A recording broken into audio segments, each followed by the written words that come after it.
All right. So I had a bit of a fun idea. Part of Grim Player's Discord right now is running a no ban list modern tournament. And so I thought I would take a moment to record my first round match, and I'll do it for all the matches going forward, and just kind of show off a little bit of the no ban list format. I've got Steven Mirabito, my moderator, here with me. Steven, if you want to say hey. Hey, what's up? What's up? Excited The, to be here. Part of this, I'm moderator for this Discord as well. And this is the third tournament we put on in the Discord, and super hyped because it's the first one that Mike's been a part of. So that's really cool. It's always a good sign. Absolutely. So we're gonna run through our first round match here real quick. It's an open deck list tournament, so I'll show a little bit about my list, a little bit about the list I played against, and we'll kind of talk through some of the lines here. Sound good to you? Sounds great, man. Let's do it. All right. So first off, I of course decided to play some no ban list Grixis Death Shadow because it wouldn't be me if I didn't play some Death Shadow even in a no ban list event.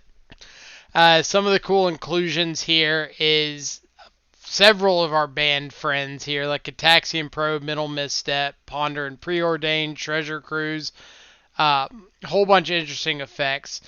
Some variations you might see here from like your typical Grixis Shadow legal modern deck are copies of cards like Brazen Borrowers as additional answers to Merit Lage, Dark Depths, a pretty common card in these no ban list events. Force of Negation, another piece of cheap free interaction to help take care of some of these lock pieces that you might see. Uh, Things like Counterbalance and Snaring Bridge, Quick Blood Moons, as well as just degenerate things like Dread Return, Hypergenesis. Kind of get the idea there. Pithing Needle in the sideboard, great answer for a lot of troublesome things like Sensei's Divining Top, Planeswalkers, Deathrite Shaman, uh, Spell Pierce, again, additional cheap interactions, Surgical Extraction, our Grave Hate of choice. Since we're playing so few lands and we're such a mana light deck, we really want to keep everything as free or as cheap as we possibly can. And then round it up with some copies of like a Braids and K commands, just additional answers to Ensnaring Bridge, Chalice of the Void, things that are a little more likely to hurt us or hate us out in a lot of these quick, need to get answered now permanent games. Uh, Steven, anything that you've noticed about some of these lists that you've been particularly interested in? Yeah, that was really well said. I mean, what I think is really cool is that I think this format divides a lot of expectations. So I know a lot of people when they hear about No Bandless Modern or they go into a No Bandless Modern tournament, they have this kind of perception of it being really degenerate, really unfair, or like just quote unquote run by Eldrazi, run by Hogak. But I think what you tend to find when you get really into like the nitty gritty of the format is there's actually quite a lot of like avenues to take, and there's a lot of different strategies to be done because like as you can see from a deck like this, I mean, when you play four Mental Misstep, four Gitaxian Probe, four Street Wraith, I mean, you are powering out Death Shadows way ahead of schedule. And a strategy like Death Shadow actually has some incredible tools going for it. And I think specifically because of the power of Death Shadow as a deck, then it really does force like a lot of other strategies to play fair, try to like put some removal spells in their deck somewhere. And I don't know, I think the balance that this deck specifically creates is pretty neat, as you'll see like as you're playing through different things. And you'll find that not everything is really degenerate unfair. And in fact, in our tournament, we have quite a few mid-range decks, which is pretty sweet. It's kind of indicative of the Discord we're in, but also, I mean, when you have access to things like Mental Misstep and Deathrite Shaman, the power level of your mid-range decks goes almost through the roof. So that's pretty cool. And yeah, I mean that's basically my first impressions when we're talking about this. And I think as people will see through a lot of the matches that you're going to see from Control Freak here, like I think you're going to find a lot of very interesting, decision-heavy, and interactive games. Very, very solid points.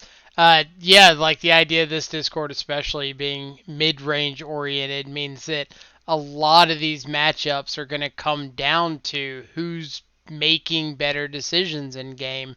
And I think that's what everybody's most interested in when it comes to whether or not they enjoy no banless modern. You got a lot of people who are afraid that the format is like this degenerate turn one format where everybody's just doing something absolutely insane, but often don't recognize that the answers to these degenerate things are just as prevalent. Mental misstep to help you stop things like Deathrite Shaman on turn one, Faithless Looting, Ponder and Preordained to help you find answers. There's situations that come up a lot more than I think people give the format credit for. So, just a quick explanation of some of the banned cards here and what their role is in this kind of deck.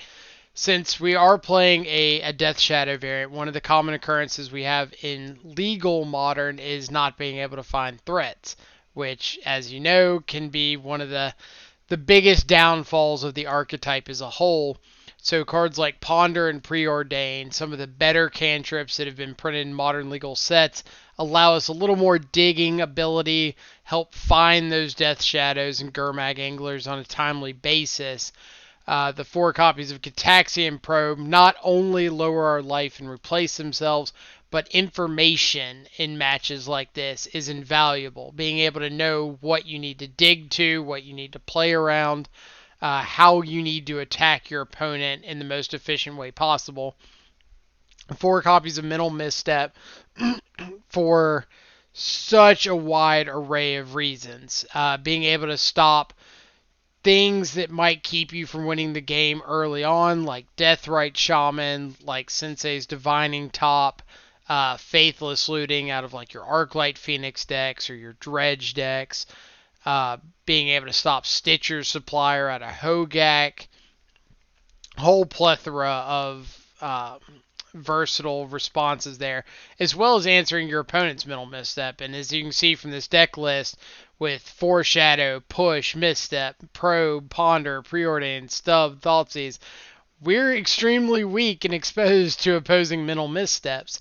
So being able to interact back on kind of the same basis is almost a necessity. And then finally, the 2 copies of Treasure Cruise.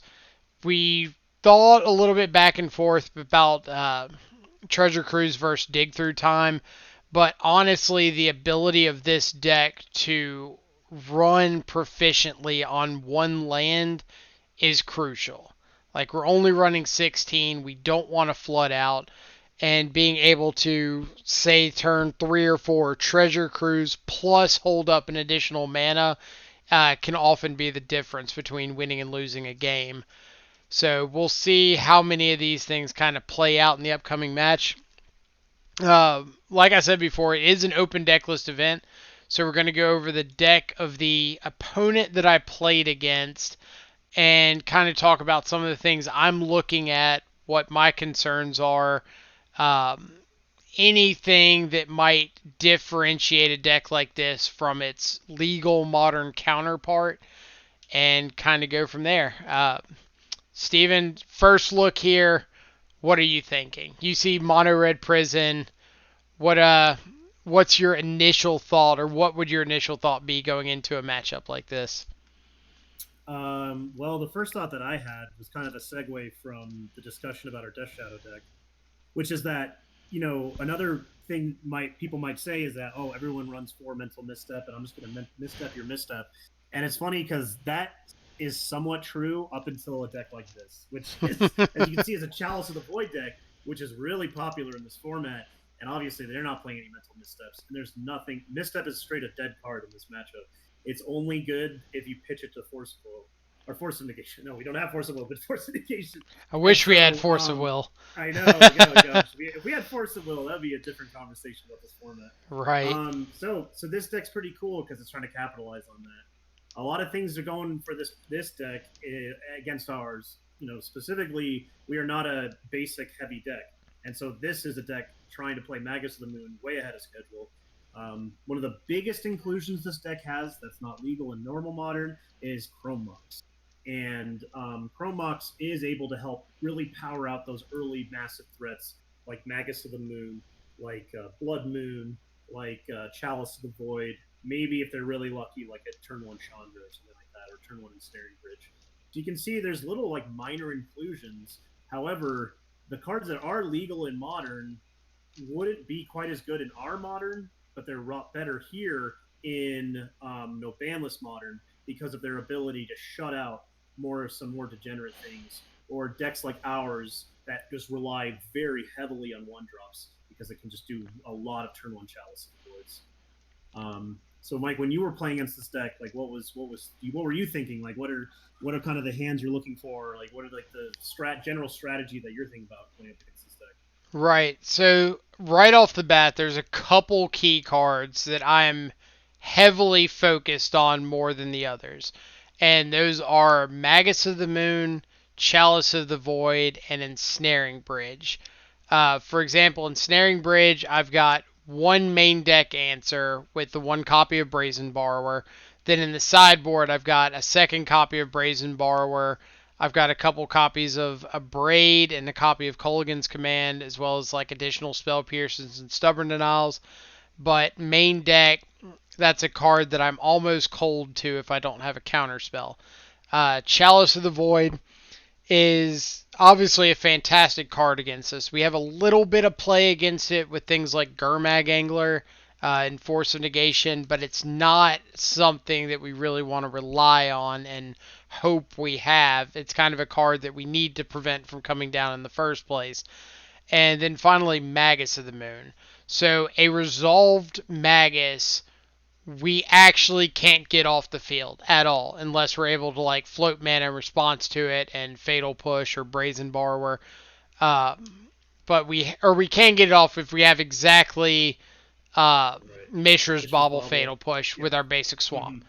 But Right. that's asking a lot out of our deck is to have an exact 3 card combination to get this one creature. And the Uh, swamps are only basic, right? That's the only basic we run. right, it is our only basic. No basic island. Uh, we're kind of a deck that really wants to play out on its front foot as aggressively as we can, and we don't really want to sit back and be conservative with our fetches. It's just not a format that's forgiving enough to do that. So, hands that we're looking for against decks like this, you mentioned Force of Negation. That's one of the biggest pieces of interaction we can have. If we, especially if we lose the die roll, we really need to have some sort of interaction on the quote turn zero for things like Chalice of the Void, Bridge, Blood Moon. Obviously, we're not going to be able to answer a turn one Magus on the draw, but we kind of have to risk it at some point here. Hands with cards like Thoughtseize are extremely nice. The downside of this deck or this style of deck typically is that they're going to be putting so many resources into play on the first turn or first 2 turns to try to get that lock effect that if you're able to find a combination of cards to kind of weather through that first turn or two storm, then the likelihood of you being able to slam down a threat and race from there is pretty high. But if your opponent's able to get that piece to slow you down or stop you down in the first turn or two, then the likelihood of being able to draw out of it is extremely low. So it's the kind of matchup that you're really walking on a razor's edge for the first turn or two of the game and just hoping that you can somehow piece together the puzzle pieces to get you out of it. Um, Going into the sideboard, we can see they pick up additional copies of things like engineered explosives that they can grab with Karn or decide to board in. 4 copies of Leyline of the Void, a great answer against the graveyard decks of the strategy like Hogak, Dredge, and then a lot of these one ofs, what you would typically see out of a Karn the Great Creator wish package, things like Craft or Grafdigger's Cage, Pithing Needle, Damping Sphere, Liquid Metal Coating. A lot of pieces that you actually see in the modern variations of decks like this, or Karn the Great Creator decks in general, outside of Mycosynth Lattice, which many of you know was banned last year or earlier this year, one of the two, for just being absolutely insane at locking out opponents thanks to Karn the Great Creator's ability to not allow your opponents to activate their artifacts in combination with Mycosynth Lattice, just making everything an artifact. So if you make enough mana, Karn for Mycosynth Lattice, you just lock your opponent out of the game completely. Um, so going into this, or I guess a few little differences to keep in mind between this deck and the modern equivalent.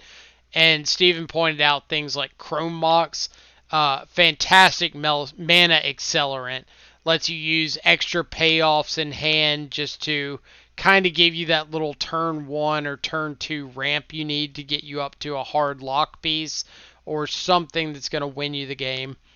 Rite of Flame, a ritual effect that you often see out of Storm variants in no ban list, was really popular with its combination with, or really popular in old Storm decks as a 1-2 punch with Seething Song to be able to just get absurd amounts of mana extremely quickly. Other than that, I think those are the only. Oh, Mox Opal. Sure. Another artifact mana accelerant. Really great in combination with things like Great Furnace and Chrome Mox to help you power out those turn 1 3 drops, turn 2 4 drops, and just kind of keep the pressure on your opponent. So Rite of That's so Flame. funny. It's like I'm so not used to Mox Opal being banned. Same. I played Modern for so long when it was legal. I'm like, oh yeah, that's banned. I, I should correct myself. People probably already noticed, but I did say that Mental Misstep is totally dead, but it's not. It hit Rite of Flame, which may or may not come up in the match. it But, can hit Rite of Flame, but for the most part, that's the only right. target we would get for a Mental Misstep.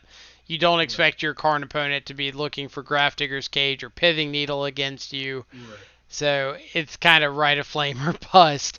But Right. yeah, those are the primary differences. In a lot of the modern equivalent decks, you might see like Desperate Ritual or Pyretic Ritual in place of some of these so that you can get out that turn 2 lock piece a little more consistently.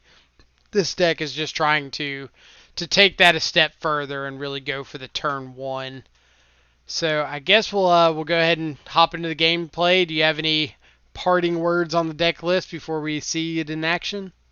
No, no, just make your predictions. Which deck do you think is going to prevail? The Red Prison or the Grixis Shadow deck? I feel like both have a lot of good things going for them, but also a lot of other ways to exploit the other decks. We'll see what happens. Absolutely. Like I said, for me, it's all about that first turn or two. I think if we don't get completely locked out right there, we have a decent chance of coming through. If we do get locked out, then that could be all she wrote as quickly as turn 1. So, starting off our game 1, we lose the die roll, GG which die roll, bud. GG die roll indeed. Uh, which, if you're wondering, is about the worst thing that can possibly happen from our side. There are so many cards like Blood Moon, like Magus of the Moon, Ensnaring Bridge, Chalice that can just lock us out from the get go if we don't have a way to interact with them. And being on the draw from the start means that there's a decent chance our opponent's going to get to free roll their first lock piece.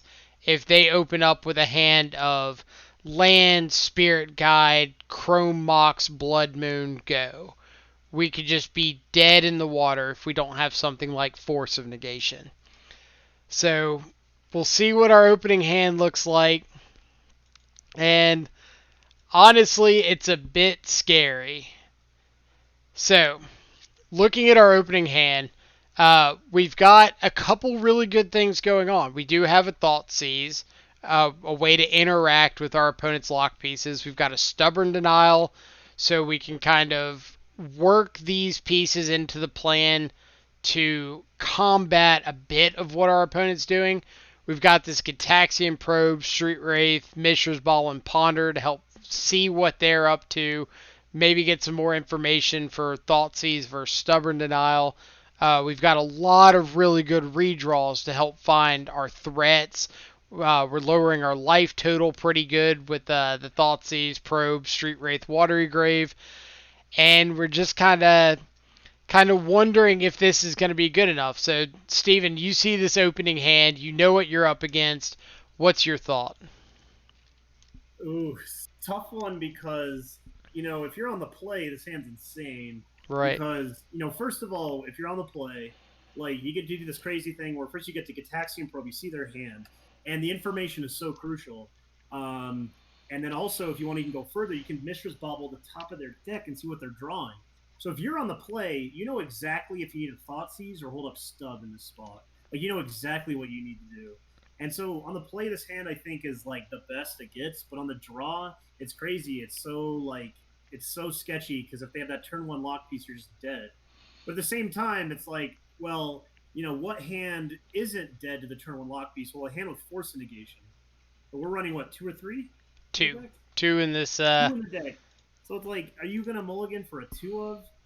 So I don't know. It's really, really hard to say. Um, I don't know. I would probably feel bad about it and keep, but I'm not sure. Well, I wasn't in the moment, so I couldn't say exactly what I would do there. I don't know. Right. What are you thinking? So my thought here is pretty much the exact same. Like if our opponent's got the turn one lock piece, we're just dead in the water. But if I get to dodge the turn one piece out of them, then this hand is absolutely fantastic. Like we get all the information off probe. We get to either hold up soft stub, we get to thought seize, we get a bunch of redraws to find some relevant cards, and I take a look at their deck list and see that they've got obviously the four Chrome Mox, four Mox Opal, four Spirit Guides is really great answers or really great ways to ramp their mana.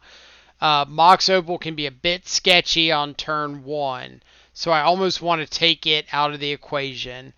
So they need some kind of a payoff, either Chalice of the Void, Magus of the Moon, Blood Moon, in combination with not only a land but multiple ramp effects, either like a Spirit Guide plus a Rite of Flame, Spirit Guide plus Chrome Mox plus a card to pitch to the Chrome Mox, and I decide that I think there's just enough wiggle room for me to decide to keep this hand. Like if it gets locked out on turn one, it gets locked out. But like you said, mulling aggressively to Force of Negation is something that I just don't think I can comfortably do when a hand like this is so over the top good if I get to untap. Uh, so we'll see how it plays out. Like I said, we're on the draw. Our opponent, I believe, keeps their full seven, and obviously I'm clenching fingers, hoping for the best going into turn one. Yeah. Great Furnace is scary to me because this gets us closer to turning on something like Mox Opal. So if they just Right. go like Great Furnace, Mox Opal, Chrome Mox, it could just be game over from turn one. Nothing I can do. And of course, they start off with the Opal. So sweating bullets, nothing we can do, but they pass the turn. Game's over. But it certainly feels that way in this It spot. does. Like, this is where you get to breathe finally. You've dodged that turn one lock piece, and obviously you're not out of the woods yet, but you at least get to think for a second that there might be light at the end of the tunnel. Right. So we're going to start off with Git Pro. We want to know what it is they got that made them keep this hand, what we're up against. We see second Great Furnace, which means Mox Opal's going to be online turn two. Karn the Great Creator, Magus of the Moon, second Mox Opal, Rite of Flame. So, uh, Steven, what are you thinking about this? You see this opening hand out of your opponent. Where do your concerns go? What are you doing? What's your thought process? Well, so a couple of things that are really important to key in on.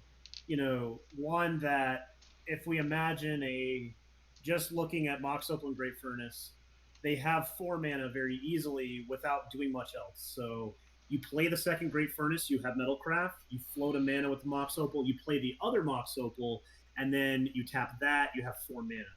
On top of that, you have Rite of Flame. So if you want to play around something like Stubborn Denial, you can do that pretty easily by, say, some combination of making the Rite of Flame mana, playing out the Mox Opal, yada, yada, yada, something like that.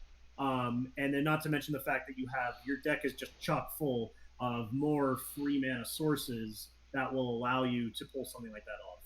So that's scary, I guess, in a sense that this opponent now has the ability to at least somewhat play around Stubborn Denial just because of how much mana they're able to produce.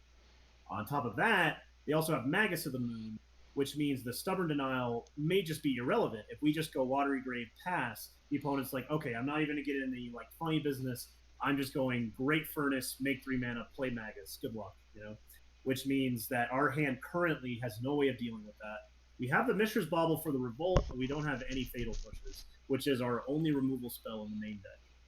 So it's something like, as our hand sits right now, it's like, okay, we may have to just Thoughtseize the Magus and then have to deal with the turn 2 Karn the Great Creator. But most certainly that Karn the Great Creator is going to get a Ensnaring Bridge or a Chalice of the Void, so that means we need to like turn on the stub in some kind of way. For me, like seeing this hand, I'm overwhelmed with information and with possibilities and things that could happen.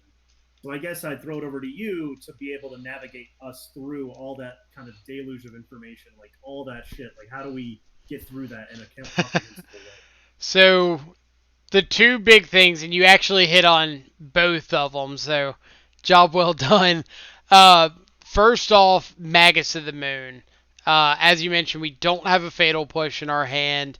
We don't know if there's going to be one in the top couple cards of our library, so if we just start like cracking baubles, looking for Fatal Push, we might not be able to find it to answer the Magus if it does come down. We do have this Thoughtseize, so if we decide that turn 2 Magus of the Moon is how we lose the game, we can Thoughtseize away the Magus and just kind of try to play into the Karn after that, find some way to pressure it, deal with whatever they get off the board. If we decide that Karn is where we want to focus, we can like soft Stubborn Denial the Rite of Flame if they cast it, just to keep them from the extra mana that they would need to cast the Karn. The issue there is they can just pivot and play the Magus of the Moon. Let's say they play Great Furnace, cast Rite of Flame, we Stubborn Denial it, they pay the 1, and now they've got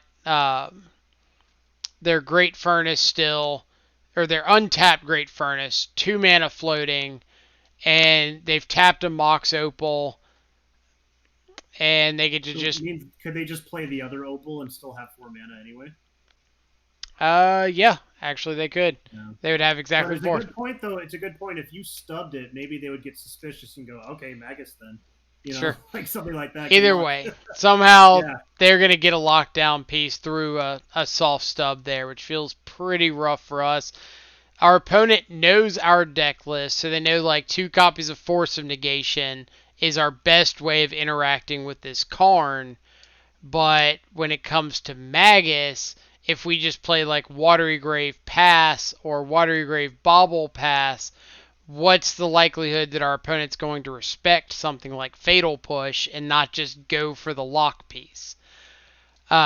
So some of the things I'm thinking about here are we still have a lot of draws, a lot of new looks in our opening hand, which is one of the crazy things about No Ban List Modern is we're just getting to make so many game actions.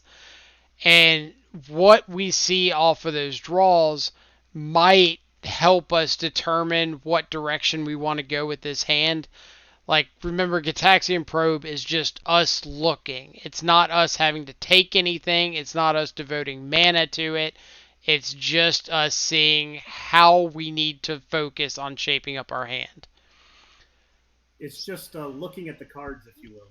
It is. It's basically Balustrade Spy, but instead of our entire deck, it's just their hand. Right, exactly. Alright, so we draw into this mental misstep, which is interesting because now like we've got Rite of Flame covered, and between mental misstep and a soft stubborn denial, we can actually stop the turn 2 Karn here. We can Yep. misstep the Rite of Flame so that they can't float the extra mana to cast the Karn and pay for stub. And then if they decide to go for the 4 mana for Karn, then we get to soft stub and untap and just hope we get to or hope we find a way to deal with Magus of the Moon. But I don't think that's good enough yet. We've got all of these redraws in hand. We don't want to just settle with half of the information available. We really want to see if that's the best line of play. So let's keep digging a little bit more, see what we can find.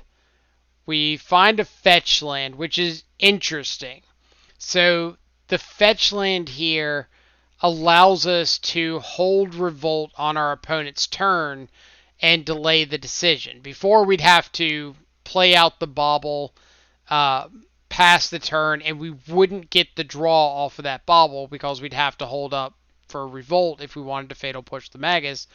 But now we've got this fetch, and it says, okay, we can do all the plays we wanted to do against Karn, the mental misstep, the Rite of Flame, the soft stub, the Karn, but we get an extra line here of possibilities.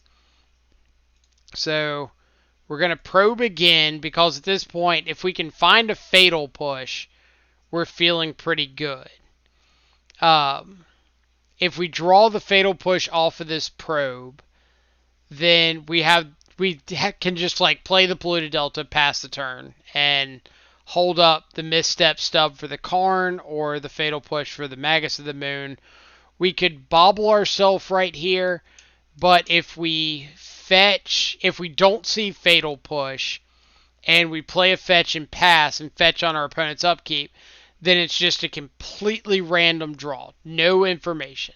So if we can wait as long as possible to find out about that bauble, whether we need to use it now or not, that's going to give us the most certainty about our upcoming draw. And Yeah, that's definitely. kind of what we want right now. We want to know exactly what we're Right. dealing with. And another subtle thing too is, this is like a common, regular modern Grixis Shadow line. Oh, bobble myself, play a fetch land. If I like the card, I can cycle the Street Wraith, or in this case, play the Gataxian Probe and draw it. But actually, I think you have to pause for just a second and think about that in the fact that if you go bobble yourself on your own turn, don't like what you see, and fetch away, and then draw for turn, even if you draw the Fatal Push, which was one of your only outs to the Magus, then you don't have Revolt anymore. So it's actually better here just to fire off all the free redraws because then you can bobble yourself and you're still drawing on their upkeep, so it doesn't really matter that you get it on your turn right then. You can get it on their turn. Right. We need to find, or we need to give ourselves the most chances of having the fatal push in hand when we go to their turn. Right. So we draw into a second fetch land, which not really where we want to be. We've already got 2 lands. We really don't want to see more than that. And now it's kind of up to this Mishra's bauble to give us the last piece of the puzzle. So we can bauble ourselves, see if it's something that we want, and decide if we want to fetch or not. My thought here is if I bauble myself and I see something that I don't want, say another mental misstep, um, oh, maybe something like a brazen borrower that doesn't do what I need to do right here, then I probably just have to fetch and shock and fire off this Thoughtseize. Because Right. if my Because opponent you have to take plays the Magus. right, if my opponent plays down the Magus, the game's just over. I've got Right. nothing. I can fetch out a basic swamp, but I can't cast any of my cantrips. Right. I'm hoping to blindly top deck a shadow, but I can't stop the Karn, and everything just kind of ceases to exist. If my opponent plays out the Karn, at least there's a chance. I can draw into a shadow or something, play it out, have a stubborn denial, and the game at least continues to an extent. Right. So I play out the bauble, take a look. What is it? What was it? What was it? Oh, it Fatal was a fatal push. push. All of our cantrips pay off. So That's why Shadow's so good in No Bandless it Modern. it You can is. dig through half your deck before you take your second turn. I mean, we just made 4 game actions before we Right. even played a land, Right. and we were able to dig to that piece that we needed. So Yep. here it's pretty smooth sailing. We know we get to play out this fetch land past the turn. We've got answers to the Magus of the Moon. We've got answers to the Karn if they decide to go for that.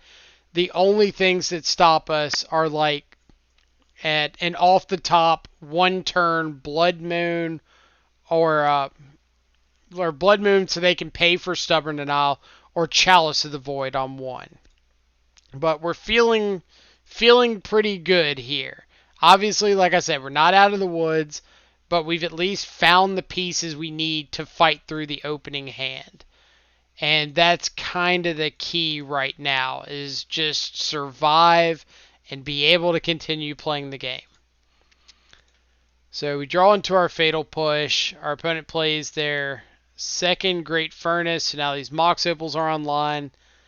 And I've got this mental misstep in hand. I'm not about to go into game 2 having not cast the only card I have that is relevant in this situation, or cast it on the only card that's relevant in this situation. I've only Right. got one target in their entire deck for mental misstep. Like, we're gonna fire off the mental misstep. Yep. So I'm assuming at this point that this is like a bait for this Magus, and my opponent has top decked a Chrome Mox. So at this point, I've got a couple options. I could try to like soft stub the Chrome Mox to take them off of mana, but I know that if they resolve this, uh, they're going to have the 4 mana to cast this Karn, and if they exile the Magus, like I get to soft stub the Karn. Yep. So I feel great about letting this Mox Opal resolve. It just gets the Magus out of hand if they decide to imprint. They don't have to imprint. They could be using this Chrome Mox as a bait spell here. And But something interesting happens here, it though. does. So my opponent uh, exiles Karn the Great Creator with Chrome Mox. Now, at first glance, you might not think anything of this, except Chrome Mox, the ability Imprint, allows you to exile a non-artifact, non-land card from your hand, which Karn the Great Creator fits, and you get to add 1 mana of any of the exiled cards' colors. I don't know if you see the Nombo between Chrome Mox's wording and the card that has right. been exiled with Chrome Mox, but it can actually not be used to tap for mana at this point. It can So, tap. It just doesn't tap for mana. right. So I'm not sure if my opponent misclicked or if they were just unsure of that line of text on Chrome Mox. Right. Perhaps they weren't thinking about the color aspect of it. Uh, but either way, we were covered for the Karn if they exiled the Magus. And now that they've exiled the Karn, we still have the Magus covered. So realistically, not a lot has changed here. We were still pretty well covered either way they went. But this does add a little bit of a wrinkle when it comes to like playing with these cards that you're not normally used to playing with and recognizing these little synergies or I guess lack thereof that might show up from time to time. Right. So now our opponent's got their 2 mana available. They've got another Mox Opal in hand. They recognize at this point that they actually are not making mana off of this Chrome Mox. Take a second to readjust, play the second Mox Opal so that they can cast their Magus of the Moon, which I do applaud my opponent for correctly recognizing that Magus of the Moon here is significantly more impactful than Karn. I've got way more answers to Karn than I do for Magus. So kudos to them for understanding that point.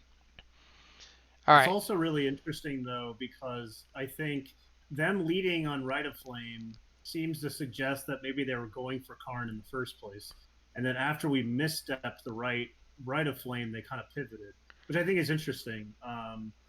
I don't know, maybe Rite of Flame was like a test spell It's or a very bait spell of some possible. kind. Yeah, it's possible it could have been, but it seems to leading on the Rite of Flame seems to imply you're going for the Karn.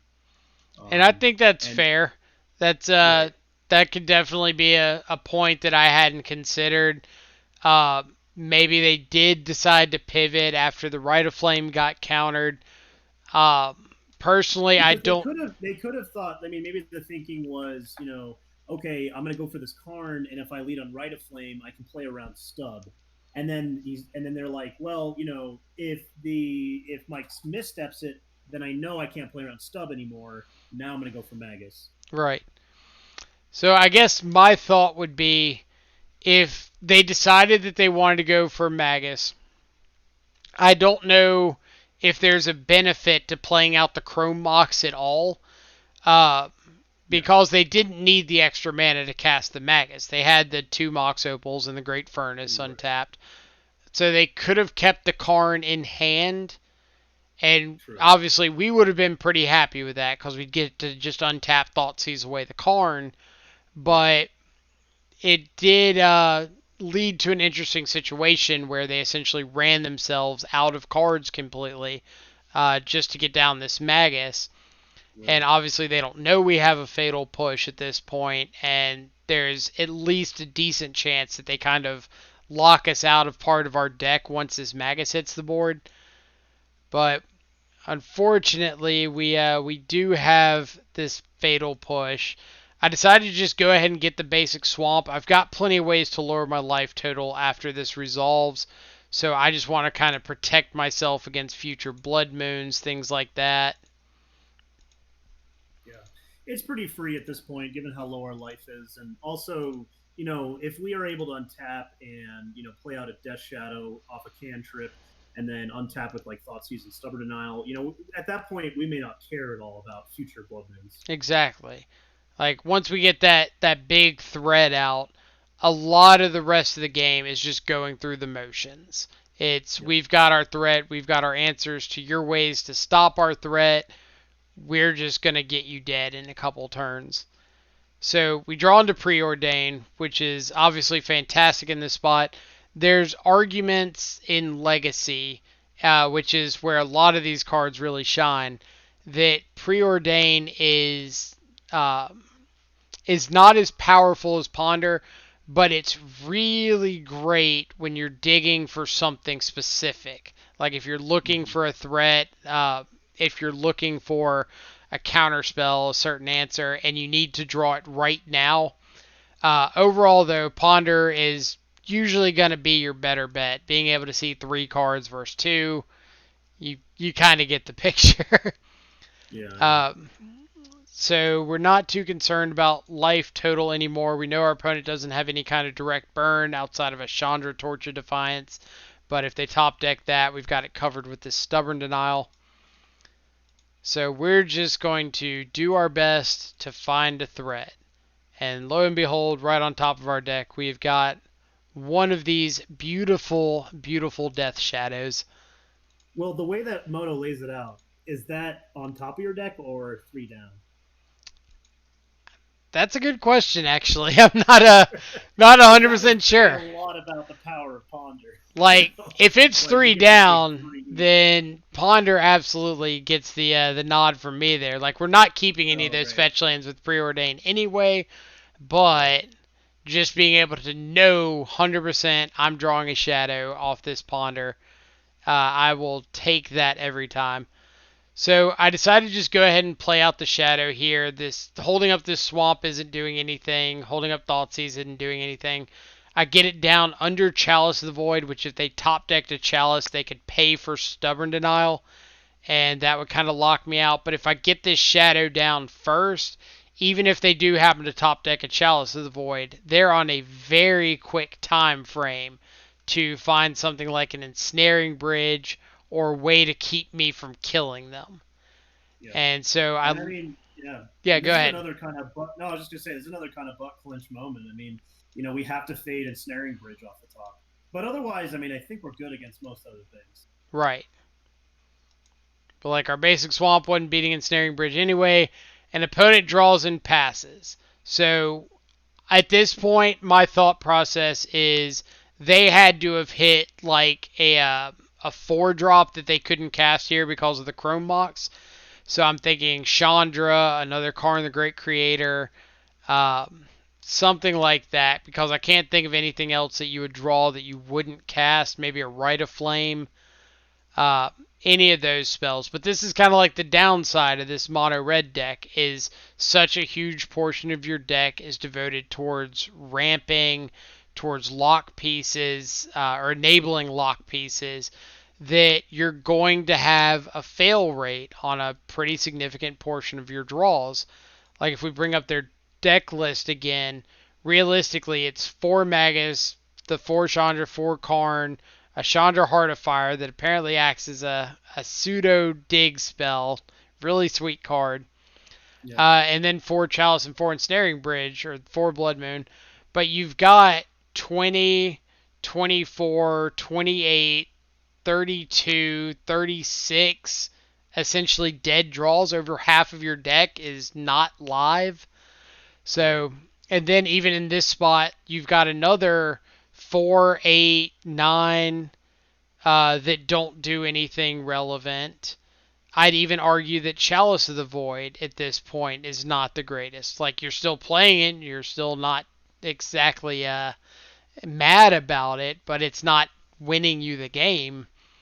So if you're talking about 40 plus cards of their deck being dead draws out of 50 cards, then the odds start turning very quickly into you not seeing what it is you need. So I've got this Thoughtseize. My opponent's got a card in hand. There's no way I'm not going to fire off the Thoughtseize. Because I've got this And Stubborn Denial, I'm just picking up the Blood Crypt in case I find myself with a Battle Rage in hand. I would like to just end the game next turn. right. Uh, it sounded like But you had a thought we there? can put ourselves. Well, I was going to say we could also put ourselves in that situation like we're doing here because Fetch Shot Thoughtseize makes our Death Shadow a 10/10, and then we just kill them Right, basically next turn. If they don't have anything to say about it. right. So we fire off this Thoughtseize, and we see Simeon's Spirit Guide.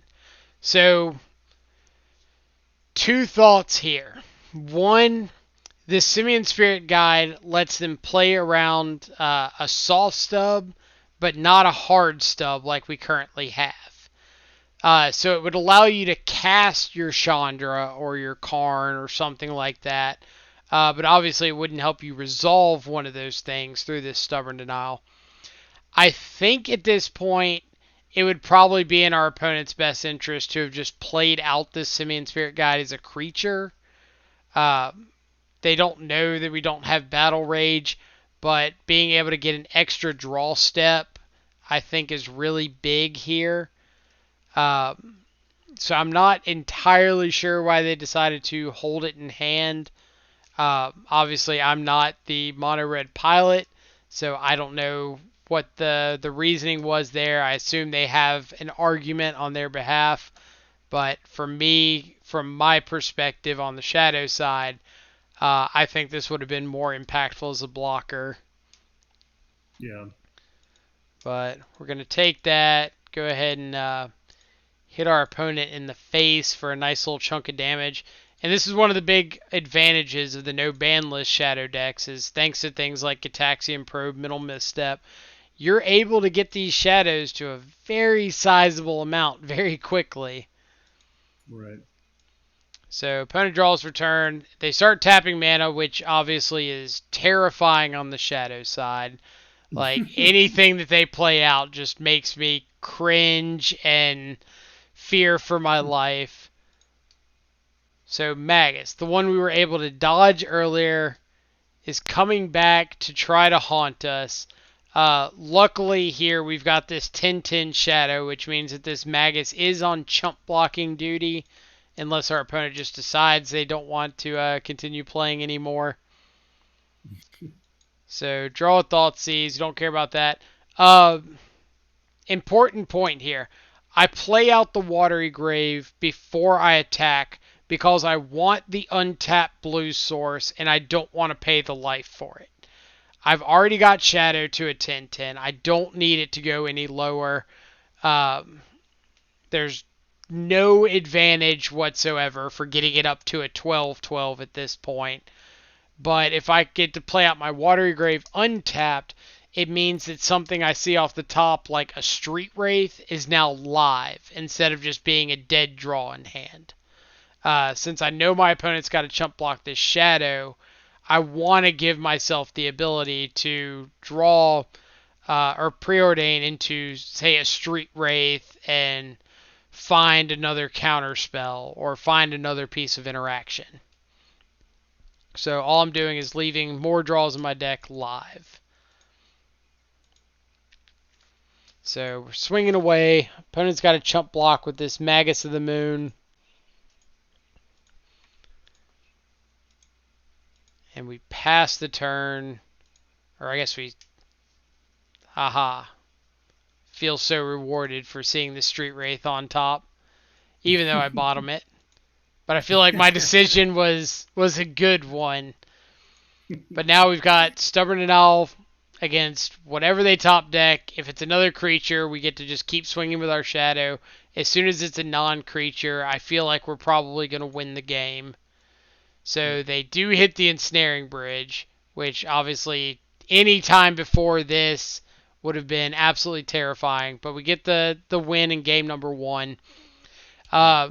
Important things to notice about that game, or to note about that game.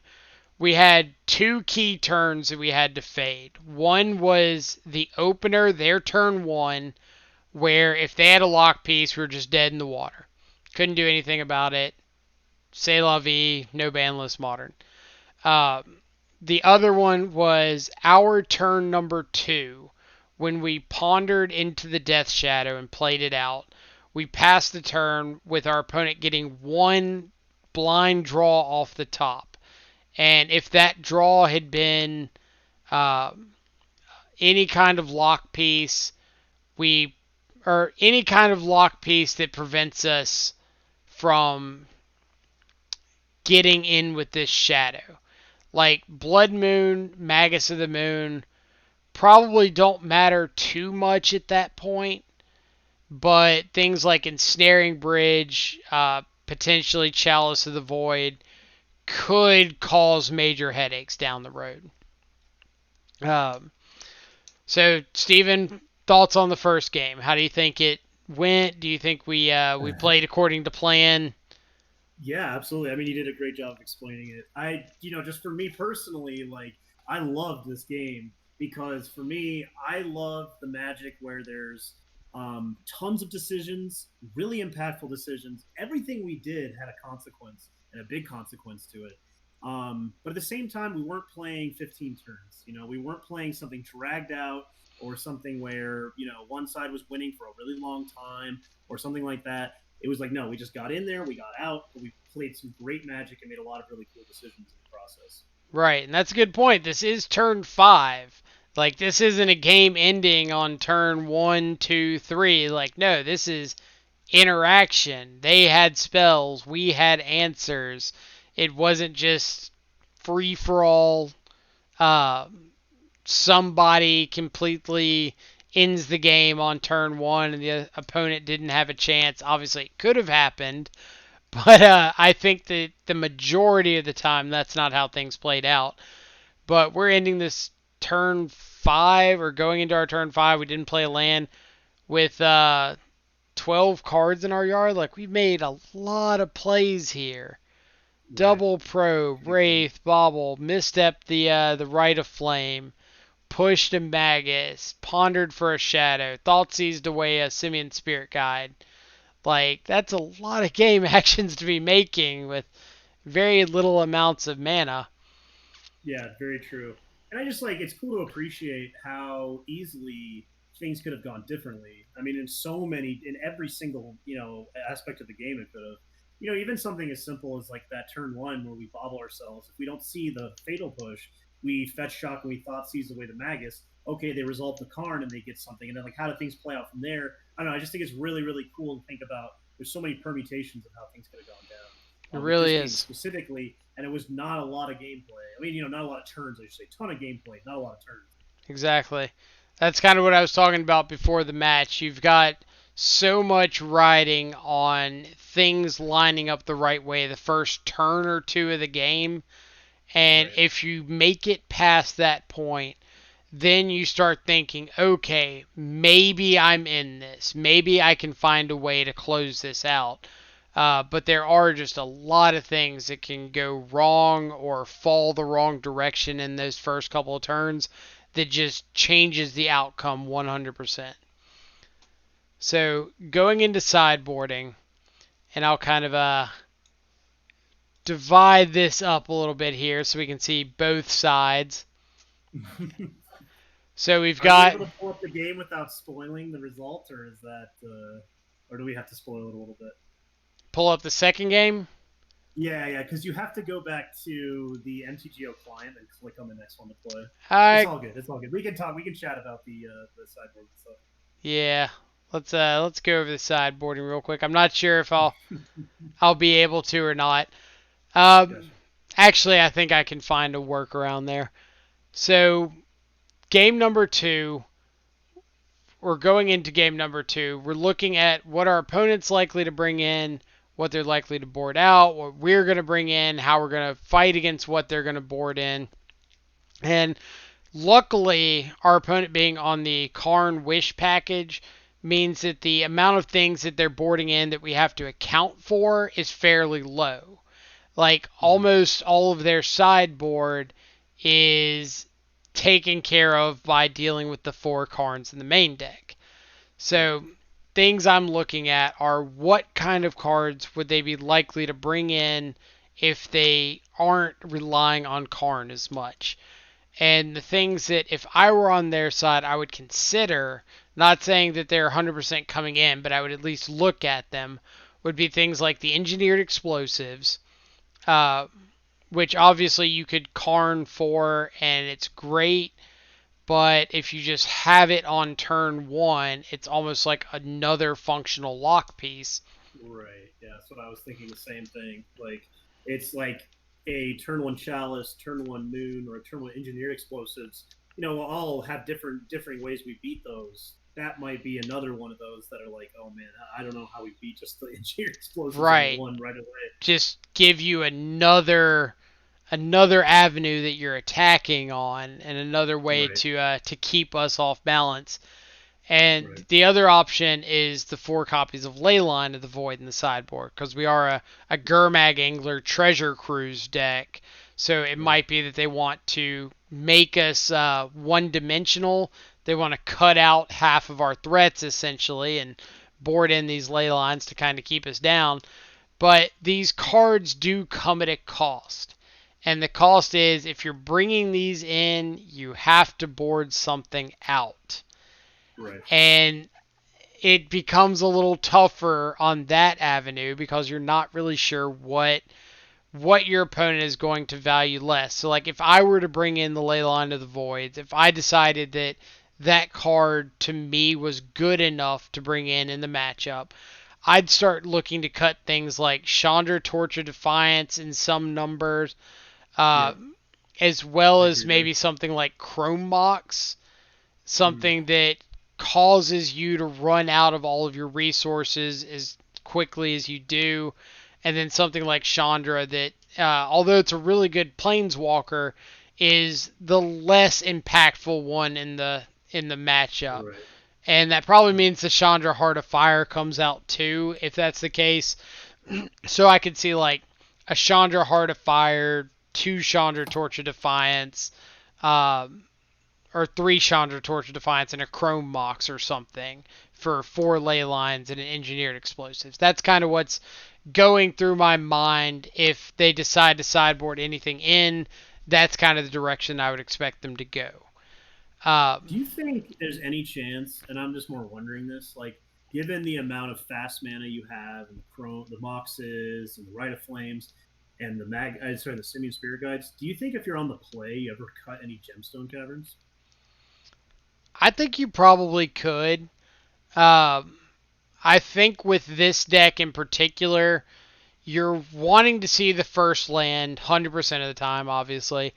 The second land, I don't think you actually want to see unless you have a 4 drop in hand. So I think if you're cutting some number of the 4 drops, or like the Heart of Fire and 2 Torch of Defiance or something like that, then I could very easily see cutting something like a Gemstone Caverns. It's not going to give you that red mana right away. Right. Um, and I think that's a very reasonable assessment, especially like you said on the play where you're not getting the benefit off that gemstone cavern, and you just want to keep yourself kind of as lean as possible. Yep. So I could absolutely buy that for $1. So from our side, things that we want to look at, Fatal Push is one of the cards that is much weaker in the matchup because Magus of the Moon is the only thing it's ever going to hit. But the power level of Magus of the Moon in the matchup and the impact that it has on the game is so high that we can't afford to board out all of our fatal pushes. Yeah, agreed. Maybe one, but it's not a card that we don't want to have access to in the event that our opponent does draw or top deck a Magus. However, cards like Mental Misstep Yep. are easy cuts. Looking at 4 copies of Rite of Flame is the only thing that Mental Misstep's going to be able to interact with. Means that the percentage of the time that our opponent has a Rite of Flame and we don't have a Mental Misstep, or we have a Mental Misstep and they don't have a Rite of Flame, is far too high for me to want to keep that card in the deck. In No Bandless Modern especially, you're talking about a format where you can't afford to have dead cards. 99% of the time, all of your opponent's spells are going to be live, and you really can't jump into a match thinking, okay, I hope this lines up. You've got to find a way for your 60 that you're submitting to line up with as much or everything that your opponent can throw at you. And Mental Misstep to me, just too much variability. Don't want to rely on it. Um, Out of the sideboard, Duress, fantastic. Hits everything that we care about outside of Magus of the Moon and Simian Spirit Guide. But all the Planeswalkers, the Bridges, Chalices, Blood Moons. So slam dunk there. Pithing Needle's also a great option. Takes care of Karn the Great Creator, Chandra, if those are elements that we think are going to be impactful. Maybe it's not a 2 Pithing Needle matchup. Maybe we think that our Spell Pierces and Stubborn Denials and things like that will be able to answer them well enough.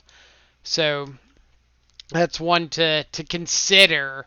It may not be our first bring in, but the likelihood that we want at least one of them, I think, is pretty reasonable. Spell Pierce and Stubborn Denial, again, slam dunks. Like, outside of Magus of the Moon, their entire deck is non-creature spells, and we need to be able to interact early and often. And what better way than our 1 mana Force Spikes and Spell Pierce? And then Yep. finally, the Abrades K command between Chalice of the Void and Snaring Bridge, Karn, Wish targets, we have to be able to interact with artifacts. If we can't interact with artifacts, like our opponent's advantage on mana and advantage on board presence is just going to overrun us. So those and the Brazen Borrower, kind of for the same reason, like just being able to interact with resolve permanents is so big here. Uh, so kind of to sum up, I think I end up bringing in the K command, the 2 Abrades, the Brazen Borrower, the Stubborn Denial, the 2 Spell Pierces, and the Duress, which I believe is 8 cards out It's a of lot of my. cards. It is a lot I of think cards. I think if I'm not mistaken, I think you took out a Brazen Borrower actually. but I'm not 100% Did sure. I take out? Um, I'll have to when you double can, what check we that can one. do when we go to the game, you can right click Ah, view sideboard, and we can see exactly what we did. no, you are correct. I take out the brazen borrower because I don't have the basic island. Right, which is So reasonable. good call. Good It's like call. we have all these other ways to interact, and Brazen Borrower is not a reliable one because we don't have a basic island. Meaning, if we get Blood Moon or Magus, Brazen Borrower is not doing anything. Yeah, so we'll double check that to be Yep. 100% sure, but I Yep. believe you are correct there. And then Because it is hard things to decide. We have a lot of cards to bring in, and our main deck's already like pretty reasonable against them. Like we right, can say easily 4 mental misstep, maybe like 1 fatal push. It's only 5, and we're looking at like maybe 7, 8, or 9 cards we want to bring in. So it is tough to make those cuts. right. So as you mentioned, the four middle misstep, easy board outs. We know we don't want those. They don't line up well against basically anything our opponent's doing. We did end up boarding out a at least one Gurmag Angler and a Treasure Cruise, and it's Yeah. because I didn't know if my opponent was going to board in Leyline of the Void, and I don't want to be stuck with multiple of these big delve spells in hand. Which are Uh, just straight dead, right? They're uncastable if they're there's no graveyard. uncastable. Right. Like we have got all of, I believe, 5 tappable mana sources. So Right. if Yep. we don't, Swamp, 3 watery grave, and a bloodproof. yeah, if we don't have a graveyard, those cards aren't happening. Right. So let's see if we can kind of We already navigate gave it this. away. Did I give it away? Because you can see how many games there are, so you go, oh, okay. So Wrong one. Mm, we have to close out the one we're in. we do. All right. Nobody pay attention to the man behind the curtain. So we go into game two. Still make your predictions. So we go into game two. Obviously, we know we won game one, so we're going to be on the draw coming in here. Let's do the view our sideboard plan. So we end up boarding out. We did not board out one of the borrowers. We kept one in, Okay. but we did not board in the second one. Gotcha. And then we boarded out the 4 middle missteps we talked about. Yep. The Treasure Cruise and a couple Gurmag Anglers, because again, we don't want to be stuck with multiples of these delve spells, and a Fatal Push. So we boarded out 9 cards. Nice. boarded out. Let's see, yep. Is it? Or no, 8. That's 8. 8. I get that Brazen Bar mixed up. Right. 8 cards. So Yeah. 5, 6, 7, 8. And we boarded in, I believe, 1 Pithing Needle, Yep. 1 Stubborn Pithing Denial, Man. 2 Spell Pierce, K Command, 2 Abrade, and a Duress. Right. So we knew we'd figure that out eventually. So we'd look at our opening hand, and oh boy, kind of the same thing as game one. Like, it's scary how similar these two hands were. We've got the Stubborn Denial. We've got the hand disruption. We've got 3 redraws. I believe we had 3 in both of them. The other one was like exactly the same hand, except Duress was Thoughtseize, and then Team of Battle Rage was like something else. Duress was Thoughtseize. The Bloodstained Mire was a Watery Grave, and the Teamer Battle Rage. The Teamer Battle Rage was a Mishra's Bauble, and the second Gitaxian Probe was a Ponder. Okay, sure. But still redraws, still hand disruption, still soft stubborn denial, and still a prayer. So I mean, it shows the beauty of this deck in No Bandless Modern, because in regular Modern and Grixis, I mean, we're all over the place. We're like, maybe play a Serum Visions, maybe we're trying to play a Royal Scions, but in No Bandless, we're extremely consistent in our deck building. Exactly. Like, we've got so many of these fantastic free cards like Gitaxian Probe, Middle Misstep, and the ability to utilize them, in my opinion, better than 95% of the other no ban list decks, because not only are they giving us that information we talked about, they're helping to smooth out our draws, which has been one of the biggest flaws of Death Shadow archetypes since they came around, is sometimes you just don't see the Death Shadows, and now we get to add in 4 to 8 1 or free cantrips. Like, what more can you ask for? Yeah. So, again, this hand has the the same upside of the game one hand, where if we get to untap, this hand's fantastic. We get the information, we get the hand disruption, we get the reaction spell with stubborn denial. If we find a threat, we get to close out the game extremely quickly with Teamer Battle Rage. The downside is, just like the first game, we don't have a force of negation. If our opponent just starts off on a lock piece, we're probably dead in the water unless we happen to cycle Street Wraith and find something. Uh, so I decided to go with the upside here. Just like game one, if our opponent doesn't lock us out of the game on turn one, I think that this hand has a very reasonable chance of winning. Yeah. So, I think it's the same thing, honestly. If you kept the first hand, you have to keep this one, basically. I mean, right. they're almost identical. And worst case scenario, if our opponent does lock us out on turn one, we get to go into game three on the play. Right. Which is not something that you need to forget about when looking at matches like this. That is extremely relevant when you kind of think about how you're mulliganing, because now we have a hand that's got I win the game potential if we don't get locked out on turn one. And if we don't mulligan to the I don't get locked out on turn one hand, we still get another chance in another game. So the upside is I win. The downside is we try again. Mm-hmm. Uh, Yeah, so going into turn one, again, we're just hoping to get to untap without anything on the board that's going to completely ruin our entire day. We see that our opponent mulliganed down to 5, yeah. which, as a Death Shadow player, when my opponent mulligans down low, I'm over the moon excited. I'm like, all right, my hand disruption's great, my counter spells are great, but that's in typical constructed legal modern, where you're not really afraid of being locked out on turn one. This is no ban list modern. This is nothing like your run of the mill shadow leagues. And 5, honestly, to me, does not make me feel any better. Because the odds of my opponent's 5 being land, spirit guide, Chrome Mox away something, Blood Moon, go, are Right. just as high as if they were 7. Like, thanks to the London Mulligan and the consistency of decks in this format, there is just no safety until the game is over.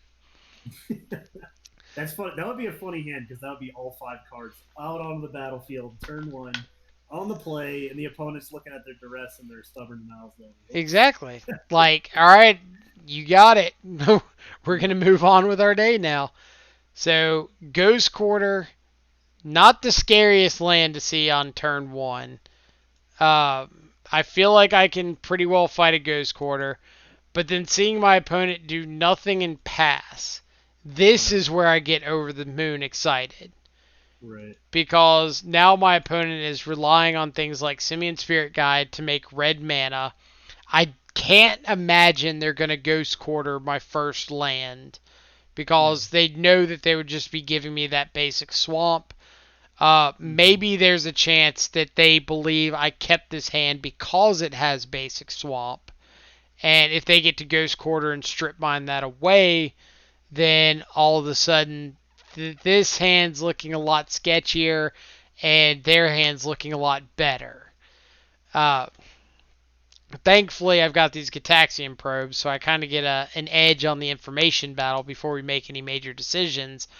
But I draw into the second fetch land, which honestly I'm pretty happy for, because this means that I get to lower my life total if I want. I also have access to my basic swamp if I want. So we'll start off with a Gataxian probe. We see the Spirit Guide Mountain Blood Moon. So our opponent does have a turn 2 Blood Moon if they want to go for it.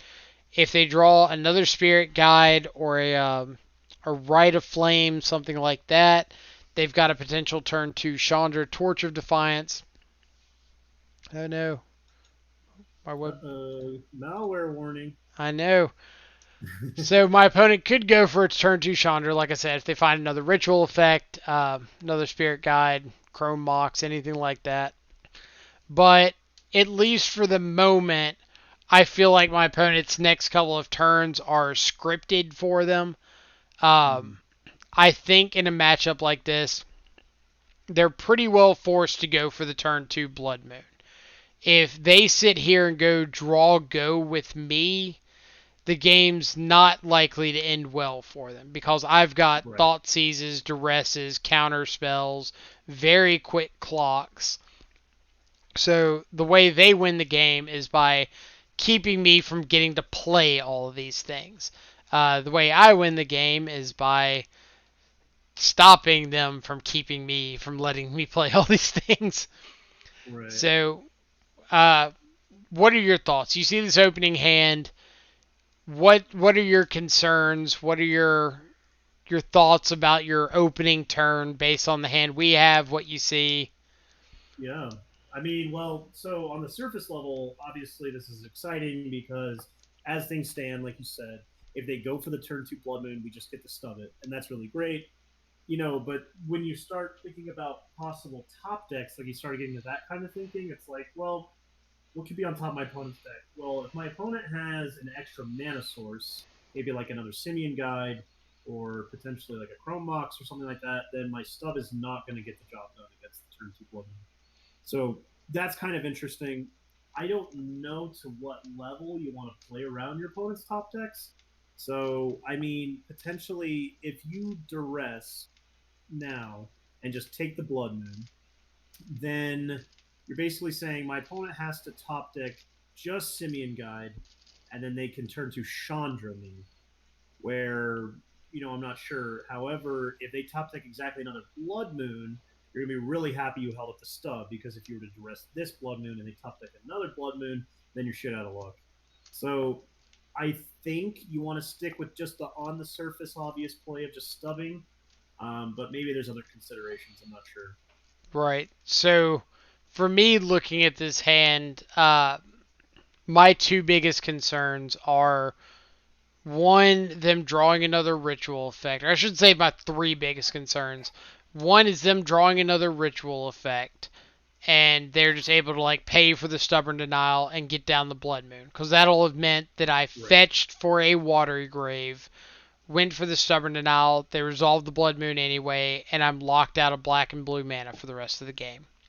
Right. The second option would be they draw a Magus of the Moon. And this Yeah. one is annoying, but less so than the Blood Moon. Because if I play out a fetch lane and pass, and my opponent goes Magus, at least I get my basic swamp. And I can Yeah. Sure. duress away the Chandra, because at that point I don't care about the Blood Moon. And at least kind of start working around how I'm going to find a threat from there that might be able to outclass the Magus. Mm-hmm. The third is if my opponent top decks a Chalice of the Void. What am I doing? Because Yeah, at the that's the moment scariest. they can cast the Chalice and pay for it, so you know Right. they're going to get to resolve it if they do that. Um, but kind of like with game one, we've got all these redraws. I say we fire them off before we make any kind of committed decision, Yeah. because we can Definitely. sit here and speculate about what our opponent has, what they might draw from now until the end of the time, and how we're going to play with it or play around it. But if we don't have the tools to interact, then that entire conversation is moot. Yeah. So, third fetch land, exactly like the first game, not where we want to be. True. We did We draw two lands. Yeah. That's funny. So drawing second stubborn denial is kind of nice. I say kind of Yeah. because now we have an answer to the Chandra if our opponent does go for the Blood Moon. Um, so we do have a little bit of interaction. I Yeah. end up not casting the second Gataxian Probe here because I'm not looking for anything. Uh, Obviously, I could try to dig for a Fatal Push to have Magus of the Moon covered, but there's no guarantee that there's going to be one off the top of my deck. It's a completely blind draw, And if I hold on to this probe, maybe I get a little more information about my opponent's next draw. Yeah, that's super reasonable. And like I've committed at this point, I'm gonna try to soft stub the Blood Moon. Mm-hmm. I'm obviously not going for the duress, or I'd be casting it here. But if I can soft stub a Blood Moon, untap, duress a Chandra, probe to see what they draw, have the stubborn denial in case somehow they can get down the Chandra next turn, or the turn after next, then Right. I think that puts me in the best position to kind of sneak out this win. Yeah, and I don't, Git probing doesn't really solve any problems that would come off the top. Like if they draw the chalice, I mean, what could we possibly draw off this Git probe that would change anything? We Exactly. can't. Yeah, no, there's just nothing, right? I mean, you can't like thought seize a Simeon guide just because then we're just shields down and then they just cast the chalice. So yeah, there's just really nothing that Git probe accomplishes. So it's just Exactly. totally fine to be like, all right, we're gonna try to get lucky with this stubborn denial, untap, and now we got more information with Git probe. And exactly that. Plus, we have the benefit now of we get to fetch twice before we cast this Get Probe if we want. So Sure. there is an idea that we are thinning our deck to some degree. I know a lot of people don't believe that thinning your deck makes a statistical difference on your draws or a significant statistical difference. But Sure. I'm typically a pretty firm believer that even a 0.01% difference is still an improvement. So, Right. But also remember that the less lands you play, the more it becomes significant because the less percentage of your deck is made up of lands. So therefore, the more lands you're getting out, the more, you're seeing less of those really. So, right, which actually right. doesn't make any difference mathematically. I'll probably be told off in chat about how it doesn't make any difference if you play less lands, but I guess for some reason intuitively I thought it would, but maybe I mean, I think it's all a percentage thing. Like you're talking about taking the deck that we or the land that we've drawn this polluted delta, the deck or the land we're getting out of our deck. not. Right. So 2 out of the 16 that we have available, as opposed Yeah. to 2 out of like the 19 for some stand or constructed Death Shadow decks, or 2 out of Right. 28 for some other decks in the format. Right. Um, but we see that our opponent is deciding on their play. They exile the I Simian like the Spirit Guide. tap. I like the tap and then the untap because you know that the tap and then the untap means that they were kind of uncertain about what to do, which means we're probably good to stub this. You would think that if they drew something to pay for a soft stub, they would have just slammed it. Right. Like if they drew that Chalice of the Void, they would 100% just tap, slam it, not exile the Simian Spirit Guide. But as soon as Right. they exile the Spirit Guide, then it kind of becomes, all right, this is either Blood Moon, Ensnaring Bridge, or Chalice of the, or not Chalice of the Void, Magus of the Moon. Those are the only options. And if it's Blood Moon or Ensnaring Bridge, I'm golden. If it's Magus of the Moon, game's not completely over, but it's not looking great for us. So Oh, they go for the Blood what's up, Moon. dudes? Hold up. They go for uh, the Blood Moon here, and we're kind of hoping and praying because don't get the if we don't get the stub here, then we're basically dead in the water. If they did happen to draw like another Simian Spirit guide, and they're just like not showing us, so we do manage to fire off this stub and get the resolution, which honestly couldn't have gone any better for us. We got really lucky that our opponent whiffed on that top deck here, but we get to untap and probably the best possible draw in our Easy deck. peasy. You think Easy so? peasy. Just draw it. You don't need cantrips when you just rip it off the top. Exactly. It's that simple. So now it becomes like, all right, do we want to play around something like our opponent top decking land into Blood Moon? Do we just want to lower our life total, get this shadow down, and present lethal as quickly as we can. And we take a look, we see they top decked a third land. So we're feeling pretty good about just like slamming this Death Shadow, holding up Stubborn Denial. Yeah. Uh, Blood Moon is something that our opponent could top deck. Maybe they have a series of draws like Blood Moon into Ensnaring Bridge, and life becomes very difficult for us. Yeah. We could Also duress. important to know. Sorry, go ahead. Right. No, go ahead. Go ahead. Oh, I was gonna say important to note there really quick on the fetching. Like if we were just to fetch basic swamp, you might be tempted to do that to try to play around future blood moons. But if you do that, you do not have ferocious on your stubborn denials, which is probably more important in this spot. It is so incredible when we have that death shadow. Now that we have that death shadow out, and we especially when we have the teamer battle rage in hand, and we just don't really care about as many lock pieces anymore. We only really care about ensnaring bridge, and that's about it. And we Right. want to do everything we can to make sure the stub's a hard stub for that ensnaring bridge. Absolutely right. So that's a really good point. Keeping track of the life total for Death Shadow is often a difference maker in matchups like this. Like the difference between Stubborn Denial being a force spike in the deck that has Simian Spirit Guides versus being a hard negate uh, can often be night and day when it comes to winning or losing a matchup like this. Uh, so we know our opponent's got the Great Furnace in hand, which means they need to top deck a ritual effect to be able to play the Chandra out next turn, or any 3 mana lock piece allows them some amount of game here.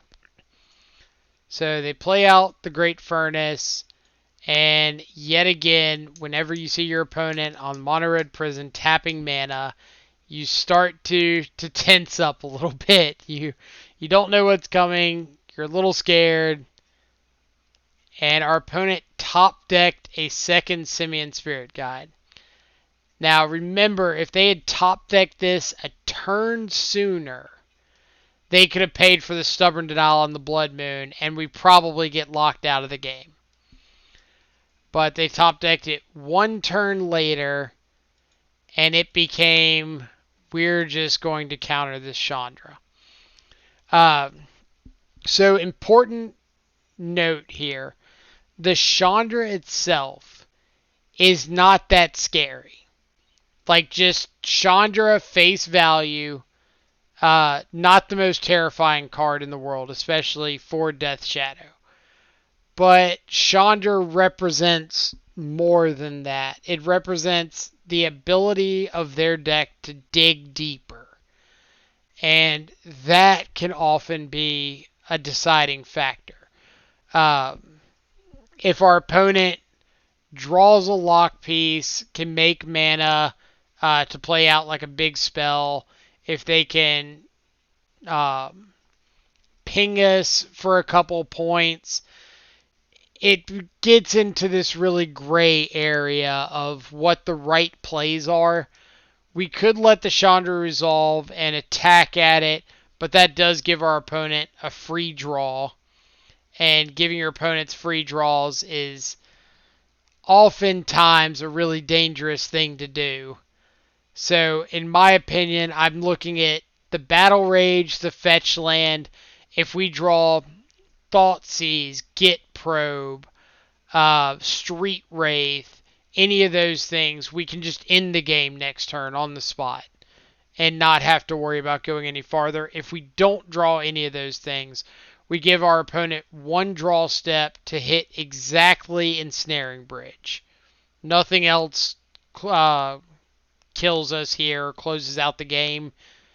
So that's kind of my thought process here is one draw step at Ensnaring Bridge versus they get to resolve the Chandra.